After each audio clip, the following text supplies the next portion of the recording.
Bismillahirrahmanirrahim. Assalamualaikum warahmatullahi wabarakatuh. Waalaikumsalam warahmatullahi wabarakatuh. Hamdan katsiran thayyiban mubarakan fih kama yuhibbu rabbuna wa yarda. La ilaha illallah wahdahu la syarika lahu wa la nabiyya ba'dah.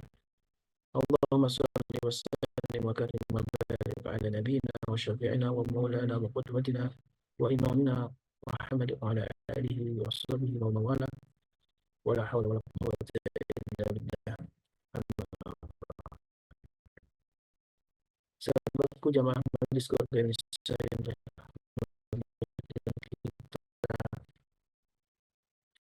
sial dan kesehatan hingga mampu melaksanakan berbagai amal soleh, mampu beribadah kepadanya, dan pagi ini menjadi sebuah ibadah yang rutin kita lakukan adalah menghadiri majelis ilmu, sebuah majelis yang disebutkan dalam sabda Nabi yang mulia, salaka tariqan yaltami sufi ilman sahalallahu bi tariqil al-jannah. Barang siapa yang menempuh sebuah jalan untuk menuntut ilmu syar'i, maka Allah akan memudahkan baginya jalan menuju surga. Mudah-mudahan kita termasuk orang yang akan dimudahkan oleh Allah. Karena wasilah dari amal soleh kita, ya amal yang rutin kita lakukan ngaji setiap pagi dan juga malam hari bersama para guru kita di MKI. Wabil khusus di pagi ini kita dipertemukan kembali dengan guru kita Tuan Kus Parun Pajar yang sedianya beliau mengisi di hari Jumat ya. Adalah beliau sedang safar dan ini pun sedang berada di luar kota ya. Beliau sedang mendampingi putranya yang mondok di pesantren Al-Irsyad di Semarang ya. Dan ini mungkin waktu libur dan beliau menjemput putranya. Barakallahu fikum, mudah-mudahan Allah senantiasa memberkahi kita semua dan kita doakan para guru kita di MKI, mudah-mudahan Allah senantiasa berkahi hidupnya bersama keluarga dan juga terus istiqomahkan dalam jadwal dalam dakwahnya. Setelah tahmid tentu salawat dan salam menjadi eh, keharusan bagi kita untuk menunjukkan cinta kita kepada baginda Rasulullah Sallallahu Alaihi Wasallam. Dan beliaulah sebagai wasilah dari Islam ini kita mengenal agama Allah Subhanahu Wa Taala. Juga salawat dan salam kita haturkan kepada keluarga beliau dan juga para sahabat beliau. Mudah-mudahan kita termasuk umatnya yang kelak akan mendapatkan syafaat dari beliau, umatnya yang eh, dirindukan oleh beliau, umat yang karena cintanya kita menegakkan sunnah-sunnahnya hingga saat ini. Dan begitu banyak misi kenabian yang harus kita jalankan hingga saat ini, dan sebagai umat terbaik disebutkan dalam Al-Quran, salah satu ciri umat terbaik itu adalah amar ma'ruf nahi munkar. Dan ta'muruna bil ma'ruf wa yanhauna 'anil munkar. Dan inilah bagian dari kita membekali diri bagaimana melakukan amar ma'ruf nahi munkar ini dengan bekal ilmu yang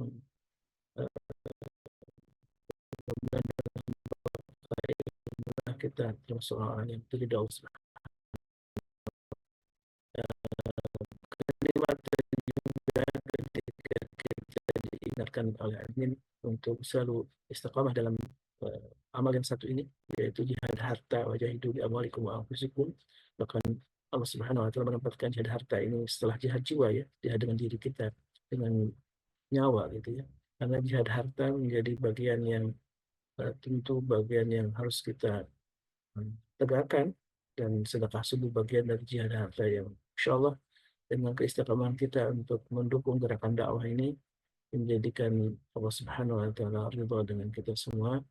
Dan amal yang rutin dilakukan disebutkan dalam sabda Nabi yang mulia, inna min ahbil amali Allah adawa muhawa. Jadi amal yang paling dicintai oleh Allah itu adalah keistiqamahannya, wa in qala walaupun sedikit, kata Nabi sallallahu alaihi wasallam. Dan alhamdulillah, jazakumullah khairan katsira, tentunya kami mengucapkan terima kasih dan mudah-mudahan Allah membalas semua infak, sedekah dan jihad harta yang dilakukan oleh semua jamaah yang hadir di sini maupun yang tidak sempat hadir ya. Mudah-mudahan Allah Subhanahu wa taala terus menjadikan wasilah atau sedekah ini menjadi wasilah kebaikan untuk kita bersama keluarga kita, jadi wasilah untuk menolak semua bala dan juga mendatangkan rezeki yang lebih banyak. Amin Allahumma amin. Dan di pagi ini insyaallah kalau ngaji kita biasanya kita mengambil kitab Al-Tazkirah karya Imam Al-Qurtubi rahimahullah taala. Pagi ini karena beliau sedang di luar kota, maka kita akan mengambil sebuah tema umum tentang sebab menjadi hati lapang ya, sebab-sebab hati menjadi lapang ini yang insya Allah akan dikupas oleh guru kita, Tuan Guru Suparman. Dan tentu kalau kita baca kitab-kitab banyak sekali sebenarnya para ulama mengulas tentang tema ini. Dan salah satu saya baca di kitab Zadul Ma'ad ya, dengan Ibnu Qayyim rahimahullah taala tentang bagaimana orang-orang yang dimudahkan dilapangkan oleh Allah Subhanahu wa taala eh, hingga hidupnya bahagia, hidupnya tenang. Dan inilah sesungguhnya yang paling dicari dalam hidup ini adalah bentuk kebahagiaan ya. Dan menjadi orang bahagia ini adalah salah satu kuncinya menjadi seorang muslim yang sejati, yang tentu banyak ulama memaparkan bagaimana sesungguhnya cara-cara untuk bisa menjadi hati lapang gitu ya. Dan alhamdulillah guru kita sudah hadir juga. Assalamualaikum Tuan Guru. Waalaikumsalam warahmatullahi Ini wabarakatuh. posisi masih di hotel ini Ustaz ya? Masih di Salatiga. Masya Allah. Ya. Ini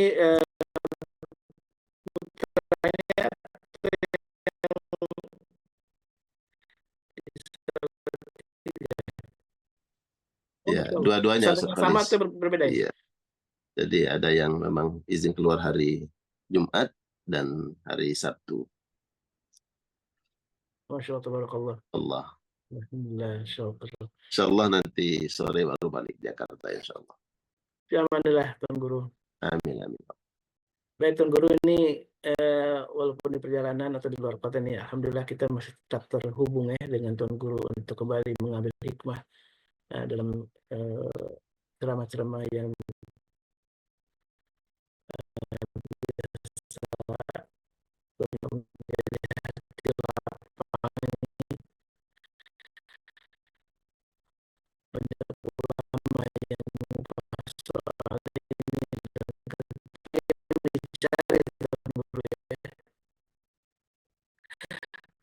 betul Allah begitu nikmatnya hidup, begitu nikmatnya beribadah,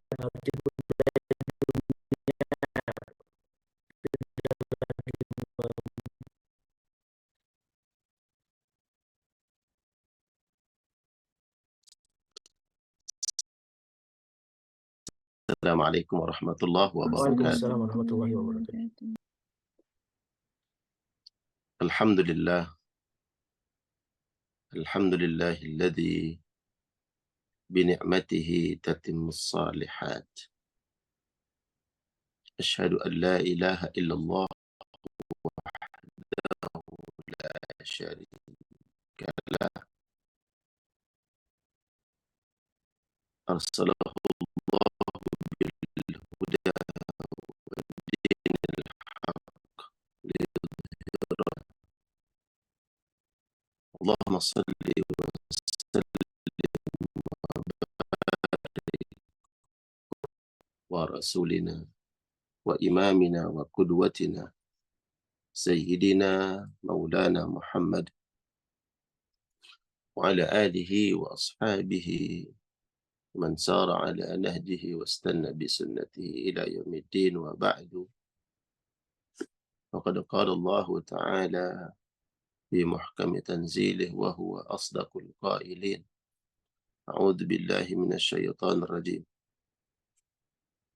فمن يرده الله أن يهديه يشرح صدره للإسلام إلى آخر الآية. Alhamdulillah wa syukurillah. Kabar semuanya, sahabat, ayah bunda, jamaah MKI. Alhamdulillah, sehat Ustaz. Allah, tabarakallah. Sehat Ustaz Khalis. Alhamdulillah. Bidu'aikum. Amin ya Allah, ya Rabbal Alamin. Semoga semuanya insya Allah selalu dalam lindungan dan rahmat Allah Subhanahu wa Ta'ala. Hidup diberikan kebahagiaan, bahagia dunia, bahagia akhirat. Hati selalu dilapangkan oleh Allah Subhanahu wa Ta'ala, sebagaimana tema kajian kita pagi hari ini insya Allah. Untuk melapangkan hati kita, pertama kita bersyukur kepada Allah Subhanahu wa taala, bahwa dengan bersyukur kepada Allah, hati kita ta'alluq, selalu terkoneksi dengan Allah Subhanahu wa taala, dan dialah Allah yang menggenggam hati-hati kita. Allah mengkondisikan hati ini sesuai dengan kehendak Allah Subhanahu wa taala. Salawat salam kita sampaikan kepada Rasulullah sallallahu alaihi wasallam, kepada keluarganya dan para sahabat-sahabatnya. Semoga salawat salam kita insyaallah menghantarkan kita semua kelak mendapatkan syafaat beliau di akhirat, masuk surga bighairi hisabin wala azab, karena syafaat Nabi sallallahu alaihi wasallam. Amin ya Allah ya rabbal alamin. Jamaah sekalian, ayah bunda, jamaah MKI yang Allah muliakan, tema kajian sebab-sebab lapangnya hati. Tentu agar hati kita menjadi lapang, menjadi ikhlas, menjadi redha, dan suasana hati ini selalu bahagia, menjadi sebuah tentu harapan kita, dambaan kita, keinginan kita. Tapi terkadang kita tidak berupaya untuk meraih. Kita terkadang tidak berupaya untuk melaksanakan syarat-syarat atau perkara-perkara yang menyebabkan hati ini menjadi lapang. Ibarat kata kita hanya berkeinginan saja, tapi tidak ada upaya untuk merealisasikan keinginan itu. Tadi disebutkan oleh Ustaz Khalis di dalam kitab Zadul Ma'ad, dalam kitab-kitab yang lain yang banyak, ya, disebutkan tentang asbab syarhi sadr, sebab-sebab hati ini menjadi lapang. Ada dalam kitab Taiful Ma'arif, kemudian juga dalam Tazkiyatun Nafs ada beberapa poin yang kemudian saya coba ambil, saya jadikan tema kajian, penyebab hati kita lapang. Tadi saya sampaikan jamaah sekalian Allah muliakan, hati kita ini digenggam oleh Allah, dikuasai oleh Allah. Hati ini milik Allah Subhanahu wa taala. Walau terkadang ada orang yang berkata hati ini milikku. Mungkin itu ungkapan Ustaz Khalis zaman dulu lah. Hati ini milikku. Jangankan milik orang yang ingin kita berikan, kita pun nggak bisa menguasai hati kita. Hati ini milik Allah Subhanahu wa taala. Bila mana kita memahami bahwa memang kalbu kita ini, hati ini milik Allah, maka sejatinya ya kita harus senantiasa meminta kepada Dia, zat yang menguasai hati kita, yang mengatur bagaimana suasana, kondisi, ya, keadaan hati ini adalah Allah Subhanahu wa taala. Maka kepada Dialah kita meminta kepada Allah Subhanahu wa taala agar mengkondisikan hati kita. Hal ini yang dilakukan oleh Nabi Musa alaihissalam dalam doa-doa beliau yang Allah cantumkan di dalam surat Taha ayat 25 sampai ayat 28. Yang merupakan doanya Nabi Musa, dan saya yakin betul bahwa para jamaah hafal doanya ini. Dan dalam setiap kesulitan pasti baca doa ini. Udah menjadi suatu hal yang lumrah. Kita faham doa ini. Allah Subhanahu wa taala mengabadikan doa Nabi Musa alaihi salam di dalam surat Taha. A'udzubillahi minasyaitonir rajim. Rabbi shrah li sadri wa yassir li amri wahlul 'uqdatam min lisani yafqahu qawli. pada ayat yang ke-25. Kata asy-syarh, dilapangkan. Ini yang diminta oleh Nabi Musa alaihissalam kepada Allah. Rabbi qala, Nabi Musa berdoa kepada Allah, Rabbi syrah li, ya Allah, lapangkan hatiku. Ya, kata sadar itu dada, itu maksudnya adalah qalbu, hati. Karena Nabi telah menunjuk dada beliau, ya begini, at-taqwa hahuna, at-taqwa hahuna, gitu. Sembari menunjuk dada beliau. Ya Allah, lapangkanlah dadaku, itu qalbu beliau. Wa yassir li amri, dan mudahkan urusan. Jadi jamaah sekalian Allah muliakan, karena Allah Subhanahu wa taala yang menentukan, Allah yang mengatur suasana kalbu kita, maka kepada Dialah kita selalu meminta, memohon agar Allah kondisikan hati kita.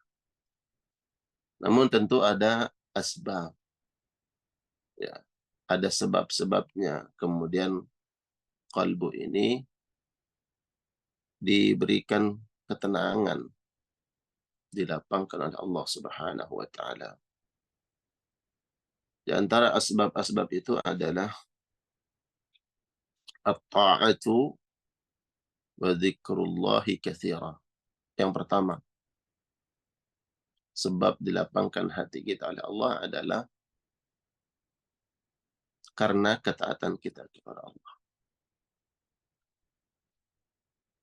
Bagaimana kedekatan kita dengan Allah, hubungan kita dengan Allah, ini menjadi sesuatu yang sangat menentukan akan suasana dan kondisi hati kita. Semakin tinggi kualitas ketaatan seseorang kepada Allah, maka Allah akan berikan ketenangan dalam hatinya. Allah akan lapangkan jiwanya. Ya. Semakin kuat ikatan seorang hamba dengan Allah, semakin kuatlah ketenangan hati, ketenangan jiwa. Maka ini penting untuk kita pahami bersama. Sehingga ada ungkapan dari ulama yang mengatakan bahwa hati kita ini ibarat ikan. Ya. Hati kita ini ibarat ikan. Ikan dengan apa? Ikan dengan air. Ikan itu akan hidup di air, bukan di darat. Air itu adalah zikrullah, mengingat Allah Subhanahu wa taala. Apabila kita selalu dekat dengan Allah, membasahi lisan kita dengan zikrullah, maka hati ini akan menjadi lapang. Hati akan menjadi hidup. Dan Allah berikan ketenangan. Sebagaimana Allah berikan kehidupan, ketenangan bagi ikan yang hidup di dalam air. Begitu juga ibarat singa. Hati ini ibarat singa yang tidak bisa pisah dengan habitatnya. Habitat singa itu ada di dalam hutan. Itulah habitatnya. Dan dia akan menikmati suasana hutan yang sepi, yang mungkin menurut manusia menyeramkan. Ya.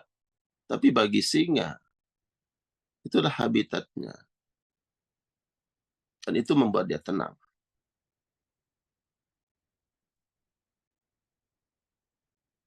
Singa tidak akan mendapatkan ketenangan sesuai dengan persepsi kita sebagai manusia. Oh, kita bawa singa ke dalam kota. Ya, memperlihatkan gedung-gedung yang indah, berikan makanan-makanan yang enak, sehingga nggak akan menikmati itu, karena itu bukan habitatnya. Begitu juga kalbu. Kalbu kita ini, makanannya adalah zikrullah. Yang membuat dia tenang adalah ketika dia dekat dengan Allah Subhanahu wa Ta'ala.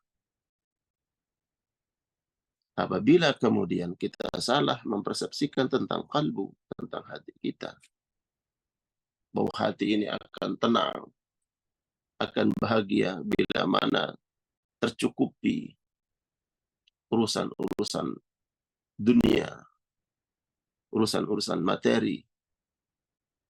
Dia akan bahagia hatinya apabila kemudian dicukupi dengan urusan-urusan perbendaharaan dunia. Itu mungkin persepsi kita, sehingga kita berupaya memenuhi keinginan hati. Tapi ternyata banyak kita temukan ada orang-orang yang diberikan harta berlimpah, kemewahan dunia, nama, kesohor, dan seterusnya. Tapi dia nggak bahagia.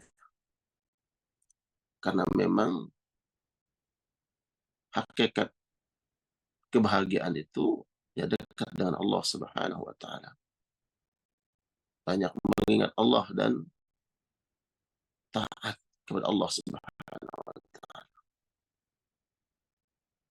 Jadi jemaah sekalian Allah muliakan, kita temukan dalam kitab-kitab Tazkiyatun Nafas, kitab-kitab yang bicara tentang bagaimana mensucikan jiwa, mensucikan kalbu, memberikan asupan gizi makanan terhadap kalbu kita, terhadap hati kita, agar senantiasa hidup dan bahagia ini hati. Maka di antara poin-poin yang disebutkan oleh para ulama adalah syaratnya at-ta'atu wa dzikrullah. Ketaatan kepada Allah dan senantiasa banyak mengingat Allah Subhanahu wa Ta'ala. Kalau kita menginginkan dalil umpamanya, apa dalilnya? Ya, agar hati kita tenang, bahagia, dilapangkan oleh Allah. Syaratnya adalah at-ta'atu wa dzikrullah, taat dan banyak mengingat Allah. Kita dapat temukan di dalam Al-Quranul Karim. Di dalam surat Ar-Ra'd ayat 28. Allah dengan gamblang, dengan jelas menyebutkan syarat agar manusia, terkhusus adalah orang-orang beriman, agar hatinya selalu diberikan ketenangan, dilapangkan oleh Allah Subhanahu wa Ta'ala. Allah sebutkan di dalam surat Ar-Ra'd ayat 28. A'udzu billahi minasyaitonir rajim. Alladzina amanu wa tatma'innu qulubuhum bi dzikrillah. Ala bi dzikrillah tatma'innul qulub.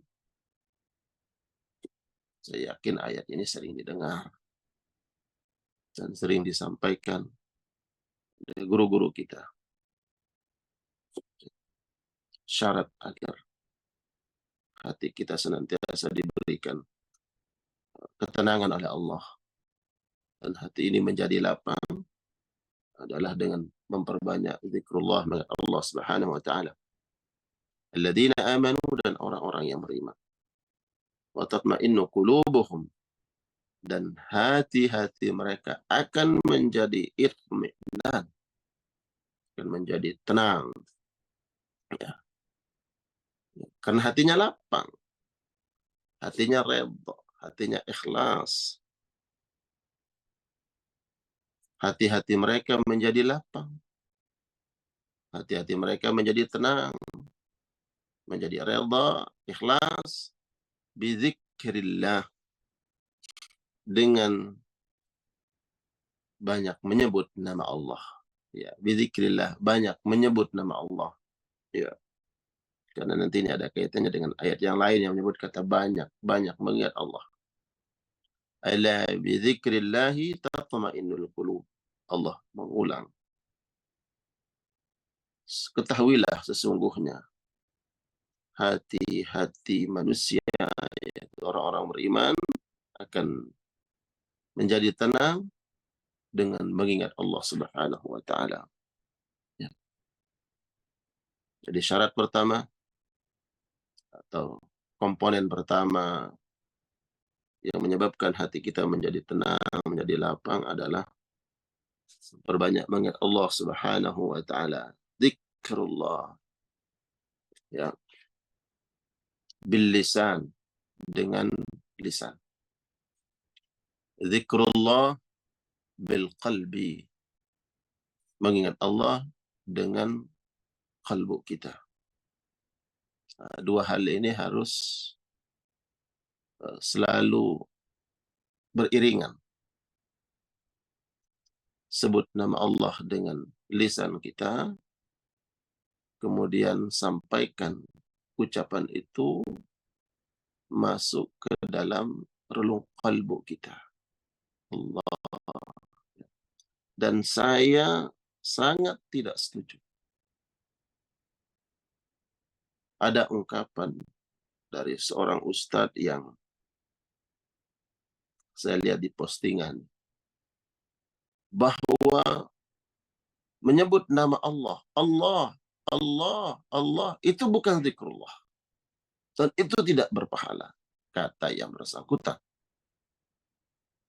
Saya tidak sependapat. Ya, dan saya tidak setuju dengan statement itu. Dia menganggap bahwa yang disebut dengan zikrullah adalah apabila nama Allah digandengkan dengan kalimat berikutnya, seperti Allahu Akbar atau Alhamdulillah, atau digandengkan dengan kalimat yang lain, Alhamdulillah, atau Subhanallah, atau Allahu Akbar, baru disebut dengan zikir. Dan barulah kalimat ini berpahala, kata yang bersangkutan. Ya. Saya tidak setuju dengan pendapat itu karena zikrullah, menyebut nama Allah, ya, menyebut nama Allah, Allah menyebut nama dirinya Allah, ya, Allahul ladzi la ilaha illahu, Allah, yang menyebut nama dirinya Allah. Maka siapapun hamba yang kemudian menyebut nama dia, yang nama Allah, maka terhitung zikrullah, mengingat Allah Subhanahu wa taala. Bila menyebut nama Allah dikategorikan zikrullah, maka konsekuensinya adalah berpahala, walaupun tentu bukan otoritas kita, bukan wewenang kita untuk mengatur pahala. Bahwa si fulan dapat pahala, si fulan tidak dapat pahala. Ya. Itu bukan otoritas kita. Ya, bukan wewenang kita, bukan ranah kita. Ya. Kecuali dengan dalil-dalil yang jelas bahwa ketika Nabi mengatakan innamal a'malu binniyat, sesungguhnya amal-amal tergantung niatnya. Bila seseorang beramal bukan karena Allah, ya jelas tidak dapat pahala. Ya. Tapi ketika seseorang menyebut nama Allah lalu dikatakan tidak berpahala, saya melihat bahwa seolah-olah si fulan adalah orang yang punya otoritas mengatur pahala. Jadi jamaah sekalian Allah muliakan. Bizikrillah, menyebut nama Allah. Menyebut nama Allah. Allah itu bagian dari nama dia. Ya. Allah, nama. Bahkan sumber dari semua nama yang Asmaul Husna itu pada Allah. Kalau kita ingin sempurnakan zikir itu dengan diidafatkan pada kalimat setelahnya seperti Allahu Akbar, itu sempurna. Atau dengan kalimat yang digandengkan pada sebelum lafaz Allah, Alhamdulillah atau Subhanallah. Ya, jadi jemaah sekalian Allah muliakan, agar hati kita selalu diberikan ketenangan oleh Allah, maka hendaknya kita memperbanyak mengingat Allah bil lisan, dengan menyebut nama Allah, wabil qalbi, hati kita terkoneksi dengan Allah Subhanahu wa taala. Dan Allah perintahkan kita menyebut nama Allah sebanyak-banyaknya. Ini adalah tarbiyah dari Allah, bimbingan Al-Qur'anul Karim. Karena bila mana lisan ini tidak digunakan sebanyak-banyaknya dalam zikrullah, maka tentu akan berpotensi lisan ini akan menyebut perkara-perkara yang lain selain Allah Subhanahu wa taala. Bila mana hati kita tidak kita sibukkan untuk mengingat Allah, maka hati ini sangat berpotensi digiring oleh setan, disibukkan mengingat selain Allah. Makanya tarbiyah Allah dalam Al-Quran adalah agar kita mengingat Allah sebanyak-banyaknya. Ya, bukan kepentingan Allah. Ya, bukan untuk kebaikan Allah kita mengingat dia sebanyak-banyaknya, bukan kepentingan dia Allah, tapi kepentingan kita. Ya. Allah sebutkan di dalam Al-Quranul Karim, surat Al-Ahzab ayat 41, ini tarbiyah dari Allah. Allah mendidik kita agar kita tidak terjerumus dalam jebakan-jebakan setan, agar hati kita tidak digelincirkan oleh setan. Ya ayyuhalladzina amanu dzkurullaha dzikran katsira. Wahai orang-orang yang beriman, ingatlah Allah dengan sebanyak-banyaknya. Jadi, sibukkan hati kita untuk mengingat Allah, agar hati kita tidak diselewengkan, tidak disibukkan oleh setan dengan bala tentaranya mengingat selain Allah. Semakin banyak ya kita mengingat Allah, maka semakin lapang, semakin tenang hati kita, sesuai dengan janji Allah Subhanahu wa taala. Ingatlah Allah dalam keadaan berdiri, dalam keadaan duduk, dan dalam keadaan berbaring. Allah sebutkan dalam Al-Quranul Karim surah Al-Imran ayat 191. Ya, alladzina yadhkurullah qiyaman wa qu'udan wa 'ala junubihim. Orang-orang yang selalu mengingat Allah. Mengingat Allah dalam keadaan berdiri. Dalam berdiri maknanya apa? Dalam setiap aktivitas mereka, apapun aktivitas mereka, ya, kegiatan, perbuatan yang menyibukkan mereka, mereka selalu mengingat Allah Subhanahu wa taala, agar nilai-nilai kebaikan mereka peroleh, mereka dapatkan, ya. Kita dapatkan dari setiap aktivitas kita adalah ibadah, karena selalu mengingat Allah Subhanahu wa taala dalam keadaan duduk, ya, dalam keadaan duduk, dalam keadaan berbaring, mereka selalu mengingat Allah. Tidak ada waktu melainkan hati kita selalu terkoneksi dengan Allah. Kita tidak memberikan celah, kita tidak memberikan kesempatan, tidak memberikan waktu untuk setan masuk ke dalam kalbu kita, melalaikan kita, melupakan kita akan Allah Subhanahu wa taala. Jadi syarat yang pertama para jamaah sekalian Allah muliakan adalah at-ta'at wa dzikrullah, taat kepada Allah, melaksanakan perintah-perintahnya dan banyak mengingat Allah Subhanahu wa taala. Maka ini syarat yang mutlak. Selalu dikatakan oleh para ulama, inilah syarat yang mutlak. Seseorang akan diberikan al-itminan, ketenangan, ya, dalam hidupnya. Bukan berarti kemudian kita terbebas dari ujian, cobaan, dan musibah. Tidak. Ya, bukan berarti oh tidak ada ujian. Bukan. Oh tidak ada musibah. Bukan.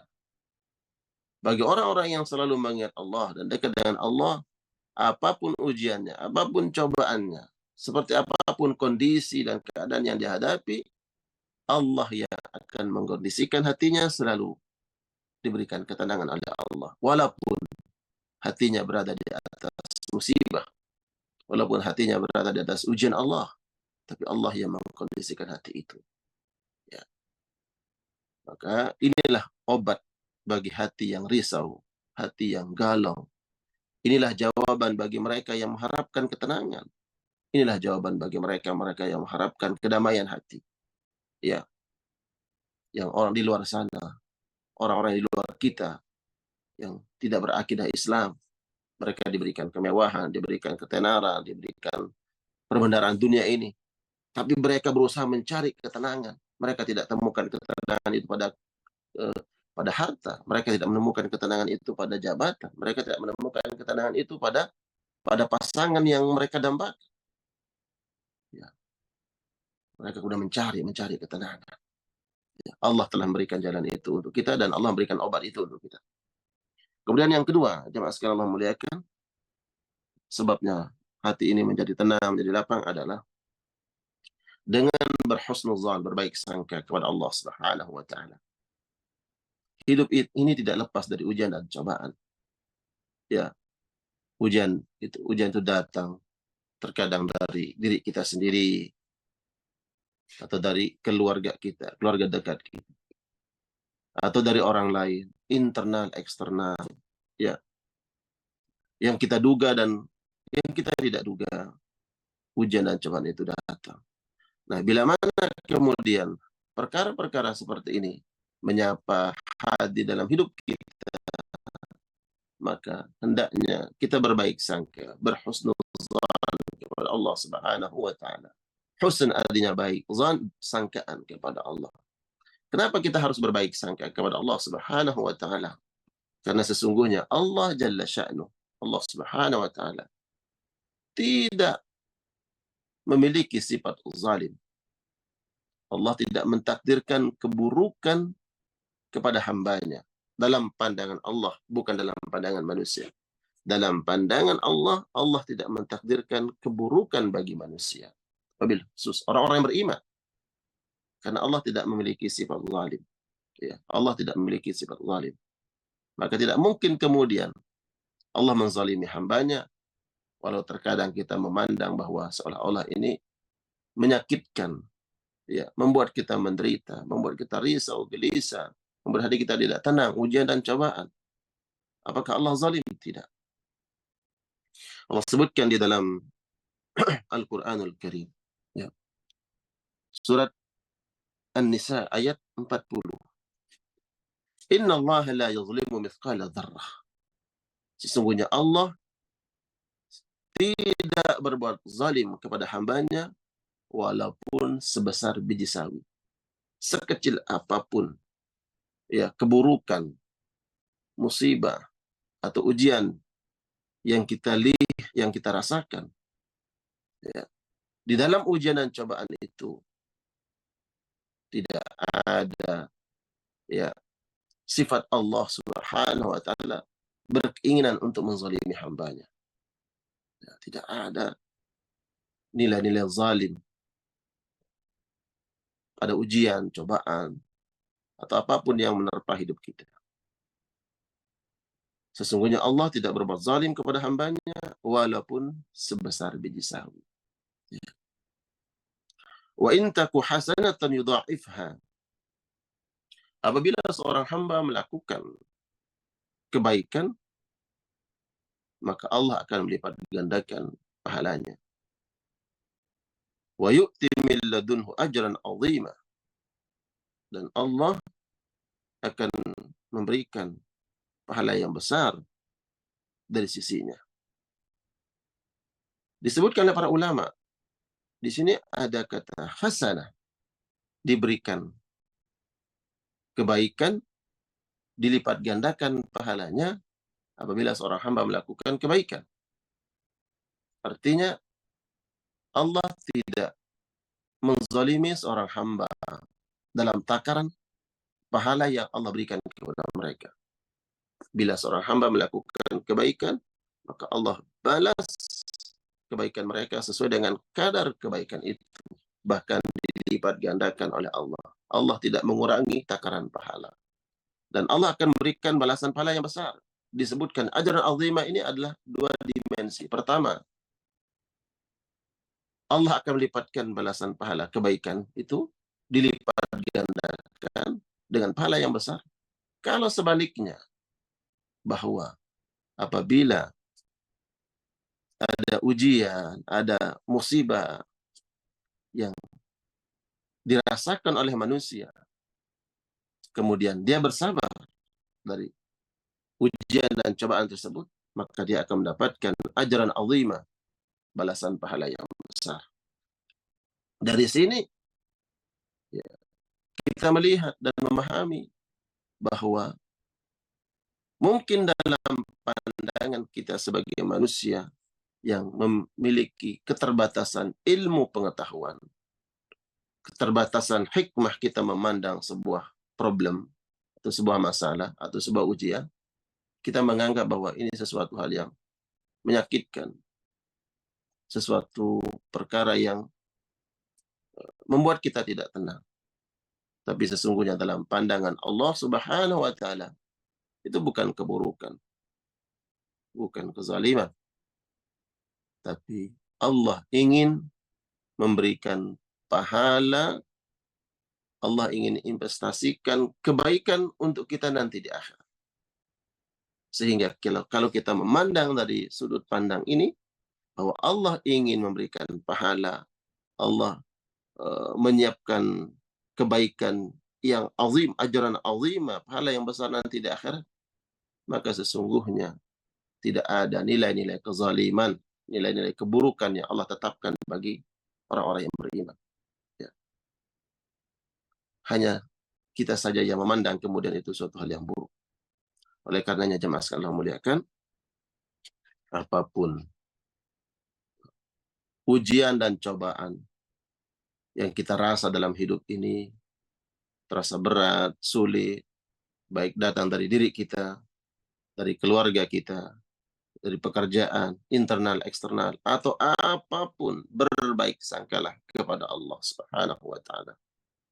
Husnuzan, bahwa Allah Subhanahu wa taala tidak mungkin akan menzalimi hambanya, tapi Allah ingin memberikan balasan terbaik untuk kita. Allah menyiapkan pahala, Allah ingin menyiapkan kebahagiaan akhirat untuk kita. Sehingga kita berupaya menata hati kita. Menata hati, selalu berbaik sangka, berhusnuzan kepada Allah Subhanahu wa taala. Dan untuk menguatkan dan menata hati kita ini, hendaknya kita memahami ayat-ayat Allah Subhanahu wa taala yang Allah cantumkan di dalam Al-Qur'anul Karim, surat Al-Baqarah ayat 216. Allah Subhanahu wa taala berfirman, "Wa 'asa an takrahu syai'an wa huwa khairul lakum, wa 'asa an tuhibbu syai'an wa huwa syarrul lakum, wallahu ya'lamu wa antum la ta'lamun." Bisa jadi engkau membenci suatu perkara, sedangkan itu adalah yang terbaik untuk kalian, dan bisa saja kalian mencintai atau menyenangi suatu perkara, akan tetapi hal tersebut buruk bagi kalian. Kuncinya, wallahu ya'lam wa antum la ta'lamun. Allah lah yang mengetahui mana yang terbaik, mana yang terburuk. Allah lah yang mengetahui mana yang maslahat dan mana yang tidak maslahat. Sedangkan kita tidak mengetahuinya karena keterbatasan ilmu yang Allah berikan. Ya, keterbatasan hikmah yang kita gunakan untuk membaca, ya, apa yang ada di balik ujian dan cobaan. Itu keterbatasan kita semua. Oleh karenanya kita harus memahami keterbatasan kita sebagai hamba Allah, dan Allah Subhanahu wa taala dan ilmunya mengetahui segala kebaikan. Bisa saja kita membenci suatu urusan, tapi dalam pandangan Allah itulah yang terbaik. Dan bisa saja kita menganggap perkara ini baik, maslahat untuk diri kita, untuk keluarga kita. Bahkan kita anggap itu akan mendatangkan kebahagiaan dan ketenangan, tapi dalam pandangan Allah, ya, bukan itu yang terbaik. Oleh karena kemudian kita berbaik sangka, berhusnuzan kepada Allah Subhanahu wa taala. Kita dituntun oleh Allah Subhanahu wa taala untuk berhusnuzan, berbaik sangka kepada Allah Subhanahu wa taala. Karena Allah Jalla Sya'nu memberikan kesempatan, memberikan ruang kepada kita untuk kita mengatur diri kita. Kita ingin ini, hati kita ini tenang atau tidak. Ya. Sehingga kita diberikan kebebasan oleh Allah untuk mengatur. Silahkan atur hidup kita. Ya. Silahkan bagaimana kita mengatur hati kita. Kalau kita ingin bahagia, ingin dilapangkan hati, maka kita berupaya untuk menata hati ini selalu berbaik sangka kepada Allah Subhanahu wa taala. Dan Allah katakan di dalam hadis qudsinya yang kita ketahui bersama, di dalam hadis qudsi, wa ana inda dhanni 'abdi bi. Dan aku ini, kata Allah, ya tergantung dugaan, sangkaan, pandangan hamba. Jadi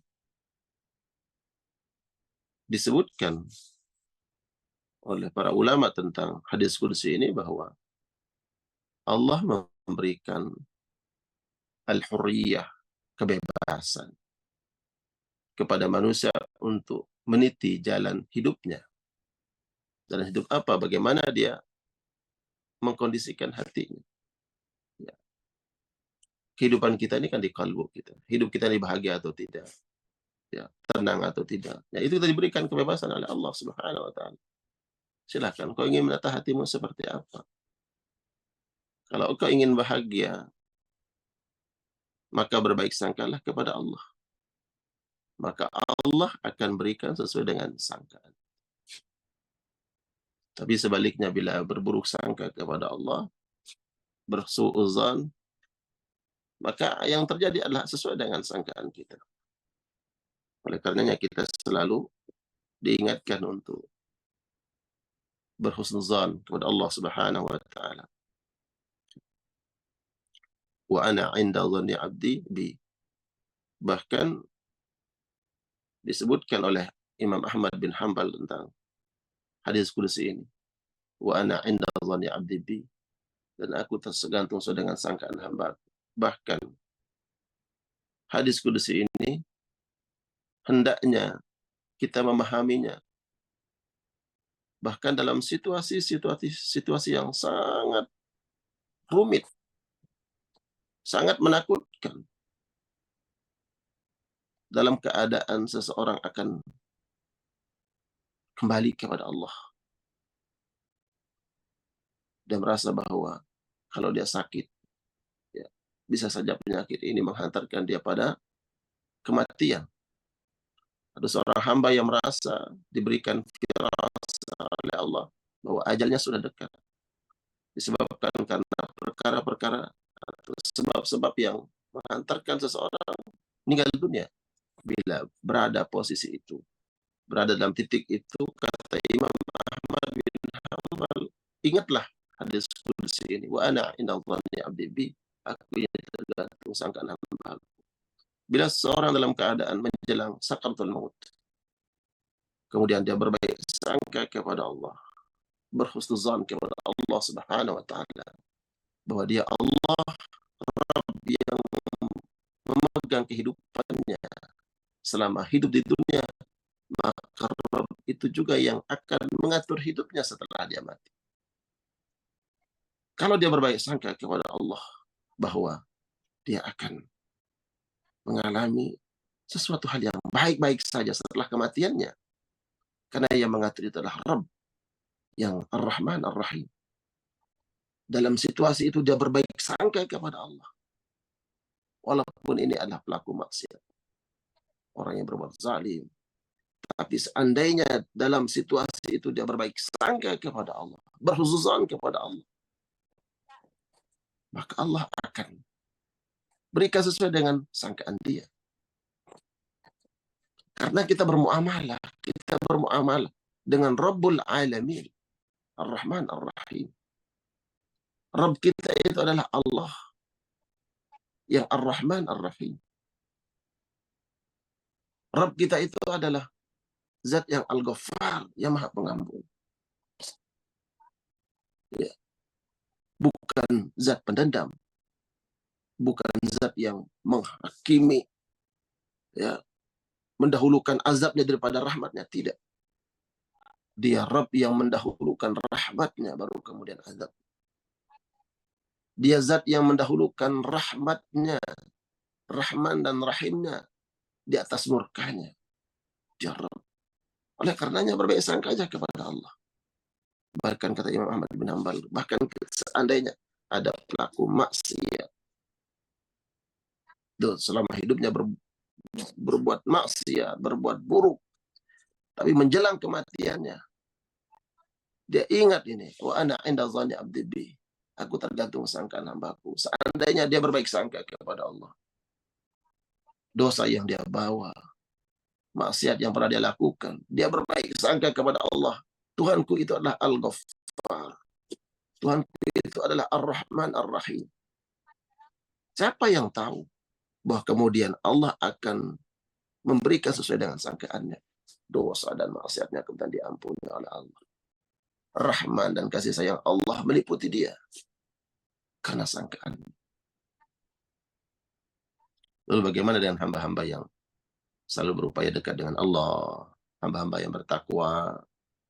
Maka hendaknya tentu kualitas husnuzannya kepada Allah lebih tinggi, lebih berkualitas, lebih besar dibandingkan dengan tadi pelaku-pelaku maksiat yang dikatakan oleh Imam Ahmad bin Hanbal. Ya. Maka jamaah sekalian Allah muliakan, hendaknya kita selalu berbaik sangka kepada Allah Subhanahu wa taala. Berbaik sangka, husnuzan. Ya. Apa yang kita tidak dapatkan, jangan katakan bahwa kita menjadi orang yang malang. Jangan katakan bahwa kita menjadi orang yang rugi karena tidak mendapatkan perkara atau sesuatu yang kita sudah ingin raih, yang ingin kita kejar. Jangan. Berbaik sangkalah kepada Allah Subhanahu wa taala. Jangan mengatakan kemalangan menimpa kita. Ya. Bila mana kita mendapatkan sesuatu yang tidak sesuai dengan harapan kita. Karena Allah Subhanahu wa taala banyak mengajarkan kita baik dalam Al-Qur'anul Karim tentang perjalanan hamba-hamba Allah yang pada akhirnya, yang pada endingnya kemudian mendapatkan kemuliaan, mendapatkan nikmat yang luar biasa, nikmat yang besar, yang diawali dengan sesuatu yang tidak menyenangkan hati manusia. Maka hendaknya kita berbaik sangka kepada Allah Subhanahu wa taala. Kemudian yang terakhir jamaah sekalian Allah muliakan, agar hati ini selalu lapang, diberikan ketenangan oleh Allah Subhanahu wa taala, adalah penyebab utama. Ini as-sabab ar-ra'isi, ya. As-sabab ar-ra'isi adalah faktor yang paling utama. Faktor yang paling utama itu tentunya adalah al-hidayah. Petunjuk Allah Subhanahu wa taala. Pemberian dari Allah Jalla Sya'nu. Yang tadi saya katakan bahwa hati ini bukan milik kita. Bukan pula milik orang lain. Hati bukan milik suami kita. Hati bukan milik istri kita. Hati bukan milik anak kita. Tapi hati kita adalah milik Allah Subhanahu wa taala. Ya. Oleh karenanya, apabila Allah telah menetapkan, ya, memberikan kebaikan, memberikan hidayah kepada seorang hamba, inilah orang-orang yang dilapangkan hatinya oleh Allah Subhanahu wa taala. Allah sebutkan di dalam Al-Qur'anul Karim surat Al-An'am ayat 125. Allah Ta'ala, Allah Subhanahu wa taala berfirman, a'udzubillahi minasyaitonir rajim. Faman yuridillahu an yahdiyahu yashrah sadrahu lil Islam. Wa man yurid an yudillahu yaj'al sadrahu dayyiqan haraja ka'annama yas'adu fis sama. Siapa orang yang dikehendaki, yang ditetapkan oleh Allah Subhanahu wa taala mendapatkan hidayah. Ada hidayah. Dengan hidayah tersebut Allah melapangkan dadanya. Ya. Allah melapangkan jiwanya lil Islam, menerima agama Islam. Kata hidayah dan al-insyirah. Jadi sebab dan sebabnya dan musabab. Sebab adalah hidayah, maka yang akan dirasakan adalah ketenangan jiwa. Dan barang siapa yang dikehendaki oleh Allah, disesatkan oleh Allah, tidak mendapat hidayah, maka orang ini Allah jadikan hatinya sempit, ya, dayiqan, hatinya menjadi sempit. Haraja, terasa sulit, ka'annama yassa'adu fis sama, ya, yassa'adu fis sama, seperti orang yang naik ke atas langit. Masya Allah, ya. Bahwa orang kalau ke angkasa luas itu yang semakin tidak bisa bernapas, ya. Kalau kita naik gitu ya, semakin kita berada di udara makin tinggi, maka semakin kita tidak bisa bernapas, ya. Dada terasa sesak, dada terasa sempit, ya, susah bernapas, dayiqan. Nah, orang-orang yang tidak mendapatkan hidayah, petunjuk dari Allah Subhanahu wa taala, orang seperti ini menghadapi hidupnya dengan penuh kesulitan. Ya, hatinya terasa sempit, hatinya terasa sesak, ya, tidak menemukan jalan keluar, ya, tidak ada solusi dalam hidupnya, dan seterusnya. Ya. Oleh karenanya, jemaah sekalian Allah muliakan, perkara penting yang harus kita upayakan adalah hendaknya kita meraih hidayah Allah Subhanahu wa taala. Mungkin kita bertanya, Ustaz, kita kan sudah mendapatkan hidayah. Ya. Lalu bagaimana kita meminta hidayah kepada Allah, sedangkan hidayah itu sudah kita diberikan oleh Allah berupa ad-din, yaitu agama Islam. Jemaah sekalian Allah muliakan, hidayah itu bertingkat-tingkat. Hidayah yang Allah berikan kepada saya tentu berbeda dengan yang lain. Ya, hidayah. Makanya kemudian di dalam surah Al-Fatihah kita diminta oleh Allah berdoa, ihdinas siratal mustaqim. Ya Allah, berikan kami petunjuk ke jalan yang lurus. Kenapa kita meminta sedangkan Allah sudah berikan? Biasanya perkara yang kita minta sesuatu yang kita belum miliki. Sedangkan ini kita sudah menjadi hamba Allah yang mukmin kepada Allah, muslim, tunduk patuh, beriman kepada Allah. Lalu kenapa minta hidayah? Hidayah itu bertingkat-tingkat. Ya.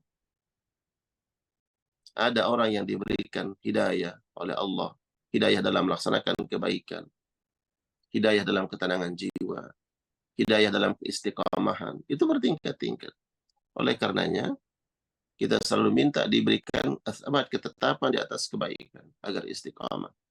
Kita minta kepada Allah agar ditingkatkan hidayah tersebut. Ya. Ya. Sebagaimana Allah sebutkan ya tentang Ashabul Kahfi.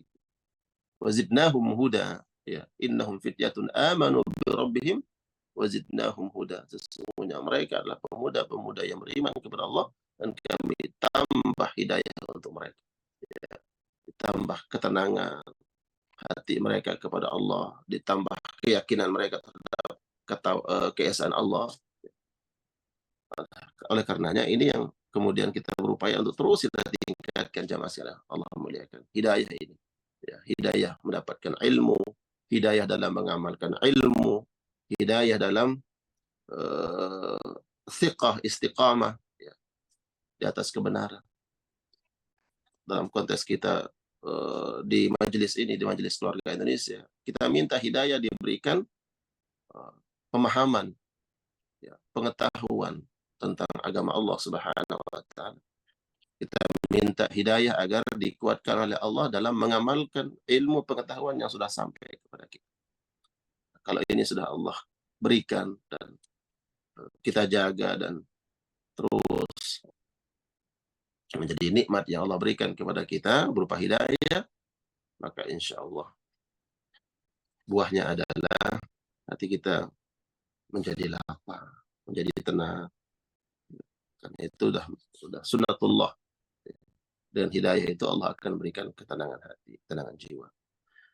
Tapi 3 perkara ini yang menjadi asbab, atau sebab-sebab hati kita diberikan ketenangan oleh Allah Subhanahu wa taala. Yang pertama adalah ta'ah wa dzikrullah, dan yang kedua adalah husnul bersangka kepada Allah Subhanahu wa taala.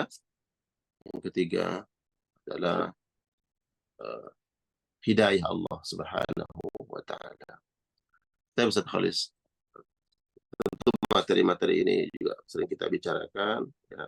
Tidak apa-apa kita kemudian mengkaji kembali, karena memang hati kita ini perlu untuk terus diingatkan, ya, keimanan dalam kalbu ini terus disiram, dijaga, dirawat.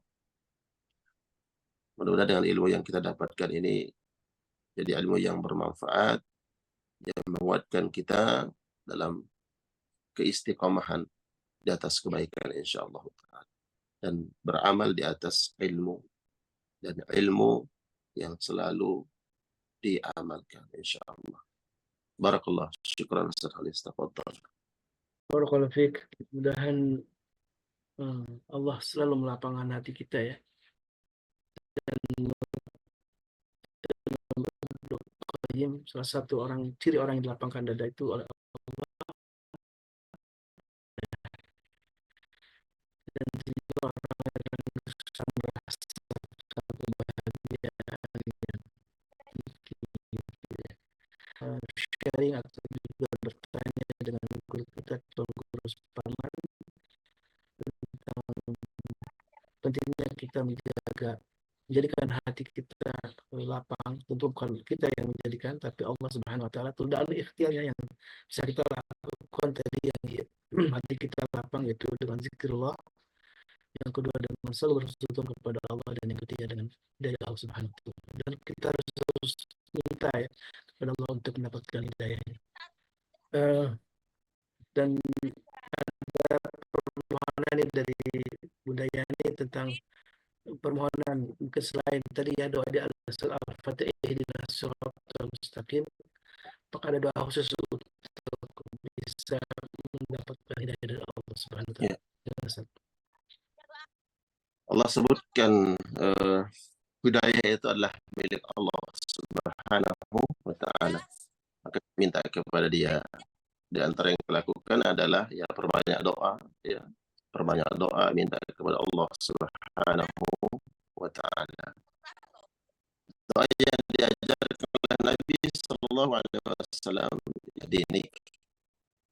Mungkin pernah saya sampaikan, ya muqallibal qulub, tsabbit qalbi ala dinik. Kemudian doa-doa dalam Al-Qur'anul Karim, saya lupa ayatnya, nanti bisa dibantu di googling, ya, Al-Baqarah, saya lupa ayatnya berapa, Al-Baqarah tidak salah. Rabbana la tuzigh. Kemudian doanya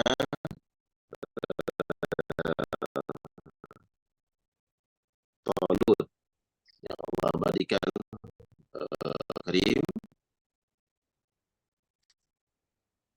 Rabb afriq alaina sabra, afriq alaina sabra wa tsabbit aqdamana, agar Allah Subhanahu wa taala bagi kita yang sudah mendapat hidayah dalam mengamalkan agama Al-Quran, kita berupaya untuk jaga, perbanyaklah baca doa tadi, doa Rabbana la tuzigh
ini, budaya ini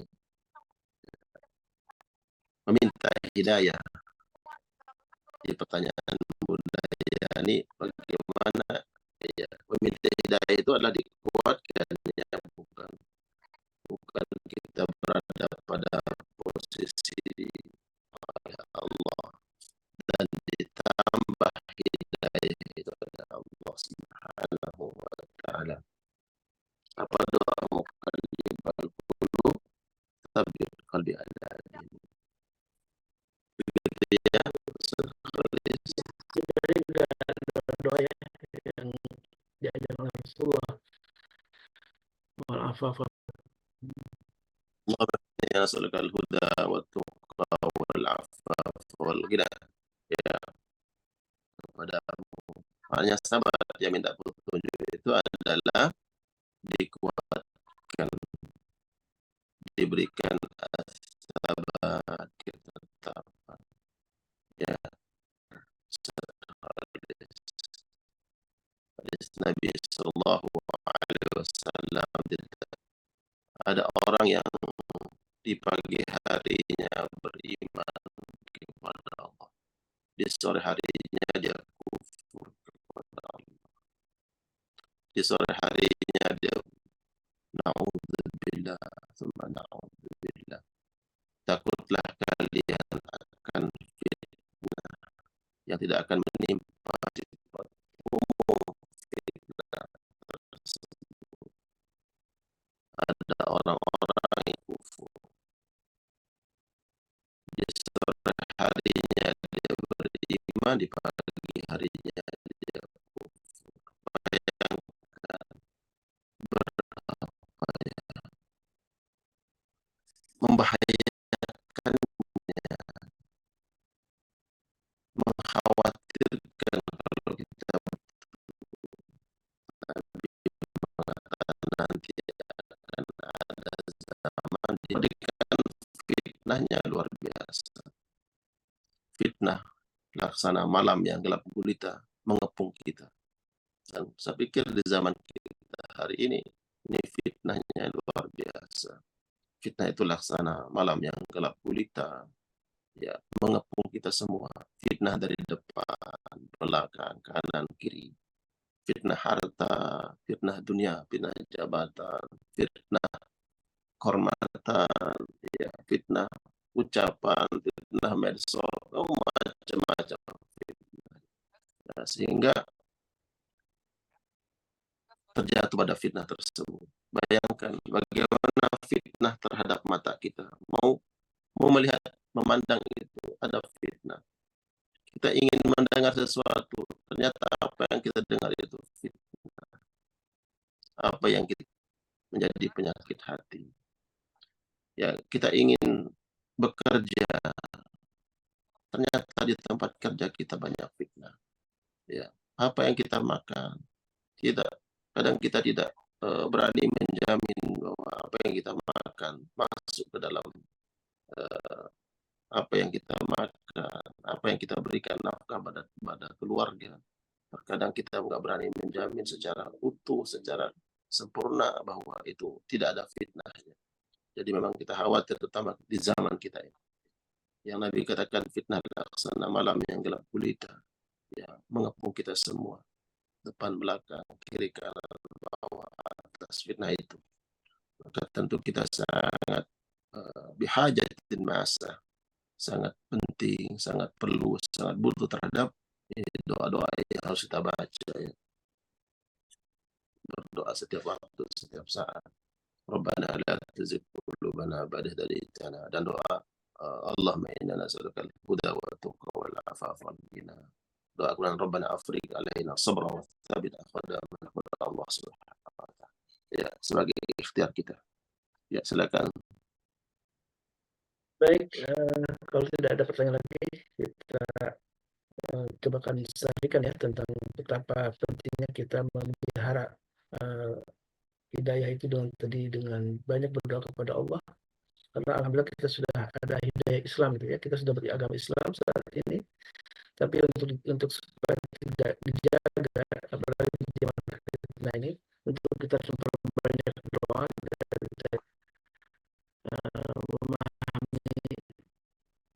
semakin memahami betapa pentingnya hidayah Allah Subhanahu wa taala, dan hidayah yang membuat kita ada Allah, kemudian husnudzon kepada Allah, karena semua takdir Allah sudah baik, tinggal kita bagaimana mengambil hikmahnya. Dan yang ketiga adalah kita mendapatkan, selalu berdoa untuk mendapatkan hidayah Allah, dan dengan hidayah inilah mudah-mudahan kita termasuk orang-orang yang diwafatkan dalam keadaan husnul khatimah. Amin Allahumma amin. Jazakallah khairan Tuan Guru yang sudah mendampingi kita di pagi ini, di hari Sabtu ya, yang berkeluarga di Salatiga, dan ini sebuah kenikmatan gitu ya, bisa bersama anak sedang menuntut ilmu. Dan inilah upaya kita juga semua yang juga sedang ambil raport dan biasanya di mana-mana namanya, dan kita doakan mudahan keluarga kita, anak-anak selalu taat kepada Allah dan Rasulnya, dan tentu menjadi keluarga yang sakinah mawaddah warahmah. Dan ini di hari Sabtu juga diingatkan oleh atas ini untuk juga berbagi jualan dan juga berbagi membelinya ya, tentunya. Dan jualan dari jamaah semuanya, ada juga para pedagang, ada juga para pembeli yang untuk mendapatkan ridho Allah Subhanahu wa taala. Subhanakallahumma wa bihamdika asyhadu an la ilaha illa anta, assalamualaikum warahmatullahi wabarakatuh. Dan mungkin admin bisa menutup dengan nanti di hari ini adalah hari pasar kita, bagaimana doa dari Nabi kita sallallahu alaihi wasallam, Allahumma bihadinya. Dan jazakumullah khairan juga atas semua infak sedekah yang disampaikan, memanfaatkannya untuk kebaikan, salah satunya untuk kegiatan untuk saudara kita di Gaza, dan juga untuk kegiatan rumah tafsir Tuan Guru salah satunya juga kita yang alhamdulillah kita rutin mendoain juga dari semuanya, mudah-mudahan kami dari para pengurus